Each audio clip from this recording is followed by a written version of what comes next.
Hey team, more bad news for you. The reason you can't close all your sales calls is because, quite frankly, you don't know enough. My name's Luke, been in the sales game for over 25 years.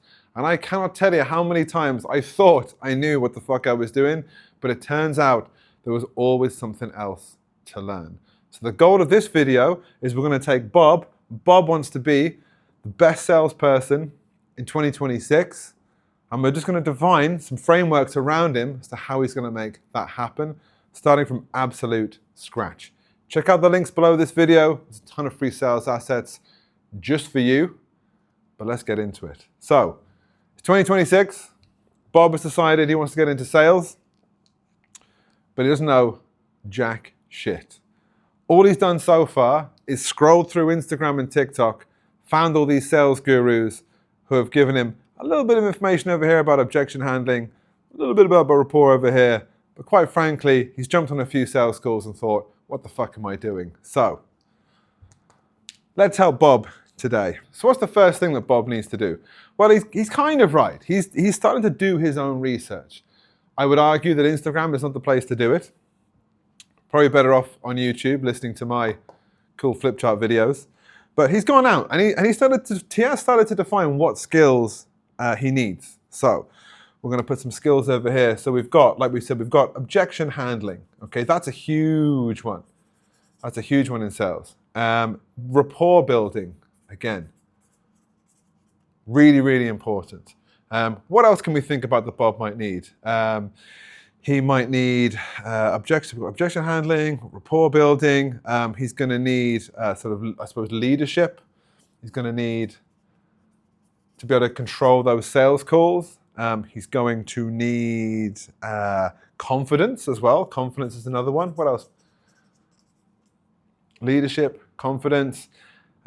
He's also going to have to know about the offer that he's selling. Okay, so he needs to be, educated about the offer that he's selling. He's going to have to know his numbers. If he's selling something that maybe has a return on investment, then he's going to need to know, his numbers. Mindset, super important in sales as well. So he's going to have to come in with, I'm old school, right? So I'm old school. He needs a service mindset. Service mindset. He needs to be curious, right? He needs to be curious. And he needs to define his own goals as well, okay? So often we're worried about the prospects, but we need to worry about ourselves over here. So he needs to know about himself. Like what are his goals? Okay, what are his dreams? What does he want to get out of a sales role in 2026 and beyond? Okay, so this is a really good place to start, all right? But the nuance is sort of sticking these things together. So it's not just that you need to be good at objection handling, okay? Because typically objection handling happens when? At the end of a call. Whereas rapport building would typically happen at the start of the call, okay? Now I would argue that rapport building happens in the middle of the call, which you'll see from a previous video. And again, we deal with these objections as we go through the discovery phase. But the point is, these skills happen on a call, right? Having confidence, having leadership, okay? That's something that you need to deploy throughout the whole call. So that's another section of the call. Typically, there will be a section of the call where you actually have to go into detail about your offer, right? Crunch the numbers. So that's also going to be a section of the call. Having a service mindset, staying curious, that's going to be the whole call. And so you can kind of see what we're doing here is we're kind of chunking up the skills that we need. And then if we take this as our sales call, we can kind of drop the pieces of the puzzle in, right? So this one's going to be layered throughout. Having his own shit together, that's actually going to be before the call. Leadership and authority will be throughout the call. We're going to stick objection handling down here. We're going to stick rapport building here. And we're going to stick these two sections in here, okay? So this is what we want to do with Bob. We want to, before Bob even gets on the call, we want to break down the call into easily consumable sections for him to start getting his reps in. And the reason I say start getting his reps in and not start closing deals is because, as we all know, if we've been in sales more than fucking 3 weeks, is that the sales don't just happen on the first call, okay? There's an awful lot of nuance involved in this. So if you would have seen a previous video of mine, we talk about breaking down the sales call. We spend less time here, and more in the middle. That's gonna come with time, okay? He's gonna learn this as he goes along, okay? We can't give Bob the answers to everything straight out the gate. He needs to get his own reps in. And of course, it's brilliant if he's working with a team, working with a coach like me. We can start to understand that, all right? So it's all about getting those reps in and then reviewing, okay? Review. I'm gonna stick that there.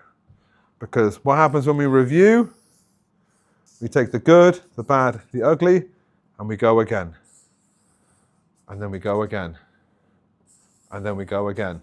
And the dream, when we complete what I call the Outlearn framework, is that we end up with a set of repeatable processes that fit very nicely within the structure of a sales call, but have enough nuance that it's applicable to Bob or you specifically, and also your prospects.